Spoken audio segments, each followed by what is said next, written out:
ఈ తథాస్తు దేవతలు భూలోకంలో రోజు కూడా సూర్యాస్తమయానికి ముందు వచ్చే 24 నిమిషాల కాలం అంటే ప్రదోష కాలంలో తిరుగుతూ ఉంటారు. అందుకే ఆ సమయంలో ఎవరైనా మనస్సులో కోరిక కోరుకుంటే వాళ్ళు తథాస్తు అని చెప్పి వెళ్ళిపోతారు. ఖచ్చితంగా ఆ కోరికలు వెంటనే నెరవేరుతాయి. ఆ సమయంలో చెడు అనుకున్నా సరే తథాస్తు అని చెప్పి వెళ్ళిపోతారు. అందుకే ఆ సమయంలో చెడు అనుకోకండి, మనస్సులో కోరికలు కోరుకోండి.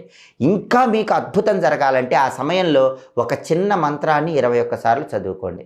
ఆ మంత్రం ఏంటంటే ఓం శ్రీం అశ్విన్యే నమః. ఇది మంత్రం. మంత్రం ఇంకొకసారి జాగ్రత్తగా గమనించండి. ఓం శ్రీం అశ్విన్యే నమః. ఈ మంత్రాన్ని 21 సార్లు రోజు సంధ్యాకాలంలో చదువుకోండి. అప్పుడు ఆ మంత్రం చదువుకునే వాళ్ళ మీద తథాస్తు దేవతల అనుగ్రహం ఇంకా అద్భుతంగా పనిచేస్తుంది. తథాస్తు తథాస్తు తథాస్తు అని చెప్పి ఆశీర్వదించి వెళ్ళిపోతారు.